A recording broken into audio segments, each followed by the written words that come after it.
Resident Evil 6.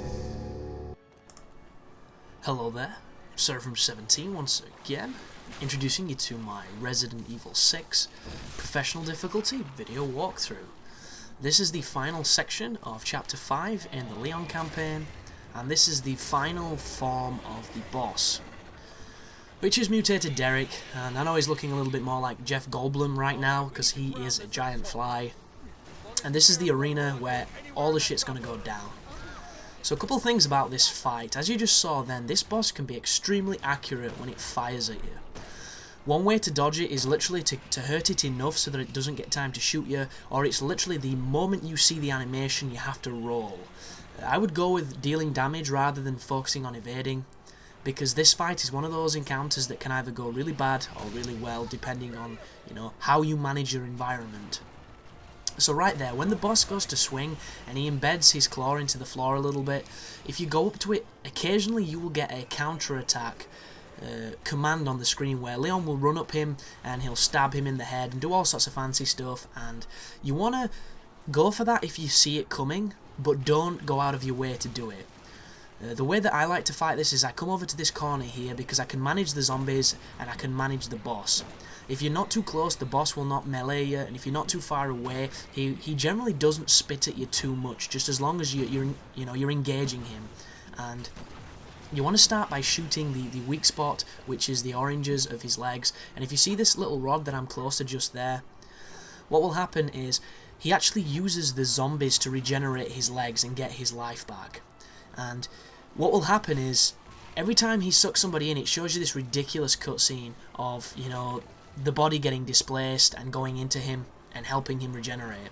And if you make sure a zombie has one of those rods shoved into it, he will generally use that zombie to regenerate with, and what it does is it does extra damage to him and it stops him from getting that life back. If you do not have a rod in a zombie, he will get his life back, and this fight will go for much longer than it needs to go. So you'll notice he picks it up, he goes to regenerate, but he's just embedded himself with a missile, so it doesn't work and it does a lot of damage. And this is essentially what we want to do. We want to do this enough until we can focus on hitting him in the head. And what I like to do is I pick up the javelin thing here, and I didn't do this on my first time through, guys, so I didn't know the controls of this stupid thing. And right there, why did he put it down? I know I pressed the button, but I tried to run, I believe, and it just didn't work. So I ended up putting myself in a spot of bother. I got bit. Luckily enough, I did the evade and I did this quick time event. And this is another one of those moments where sometimes this will happen, sometimes it won't happen, so do not rely on it. This is Resident Evil 6, the most unreliable game at times. What you want to focus on is this spear. This thing needs to go in a zombie before you do any more damage, or you're just going to be pissing up the wall. It's not going to help you at all. So come over to this guy, do the quick time event to stab him, and then you want to start dealing as much damage as you can to the cores of his legs, but never shoot at them unless they're orange. If they're black, he'll take no damage. But you notice I'm using my Lightning Hawk because it does massive damage, and I do have quite a lot of ammo.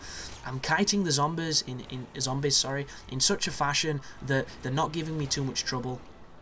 Just be aware that when he puts his tongue down like that, he generally blocks his lower half, but he'll also spit. And you notice I didn't stun him quick enough and he hit me.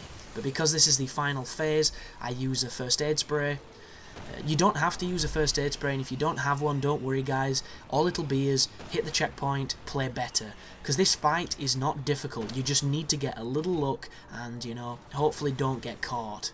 But you'll notice I really enjoy this right-hand side of the arena because at this moment in time, there was not too many zombies. I had some breathing room and I had places to back up. You'll notice he's took the zombie with the rod in it and he's done damage to himself. So the rod is now on the far left-hand side of the arena. I'm shooting a little bit at him because that's just, what I wanted to do. He's just turned black, and I believe I'm going to look for it. There we go. I notice it's on the left. There we are, there's the rod. This needs to go into a zombie before we do any more damage. And when we're carrying it, it's probably going to be one of those quick time moments, so just get ready for it. There's the dodge. I don't think it worked. I think I messed that up. I'm not too sure what happened. But this is a moment where you can actually do a quick time event on the boss, but because the controls of this game and various other reasons, like how sluggish did that just look there? Didn't that look like the most pedestrian thing you've ever seen in a game? I was getting really frustrated when I was fighting, guys. It's just one of those encounters that should have been better. But there's a zombie. He picks the zombie that's been spiked. He goes for the regeneration. And once again, we deny him. And I believe it shows a cutscene now, or it shows us that we're doing really good damage. Maybe I'm wrong. We'll soon find out. So the boss is injured. I pick up the rod because I'm not wasting any time. Stab it in this guy. Because whenever that rod is on the ground, you need to be stabbing it in a dude. The boss is stunned, so this is a fantastic opportunity to do damage to him. I choose the Lightning Hawk because it's the most damage I can put out the fastest. It was all on his eye, so luckily enough he's going to be in some serious trouble. You'll notice regeneration mode, straight for the zombie that's been impaled with the charge. The charge then goes into the boss's eye, which is its critical point. And this cutscene's kind of elaborate, so this is either really close to dying. Yeah, this is it. The boss is dead. Way. Yeah, the only thing left to be done is to watch these cutscenes that I've just trimmed out for you, pick up the rocket launcher, and then fire at the boss. Once you've done that, you have effectively beat Leon's campaign. Congratulations. You now have 2 other campaigns to stress yourself out with. This is probably the end of my guide, guys, because I'm just not enjoying the game, and there is a possibility I will cover Leon and Jake's campaign, Chris's and Jake's campaigns, but do not expect them immediately. Mainly because tomorrow Halo 4 is out, and Halo 4 is really important. Even though I do not believe you can run monetization on it, I'm still doing the guide because I know it's going to help my channel. And then after that, the week after, is Black Ops, and that obviously is taking precedence over everything. But in the future, you may see more Resident Evil 5 content, but just don't hold your breath. So thanks for watching, and you take care now.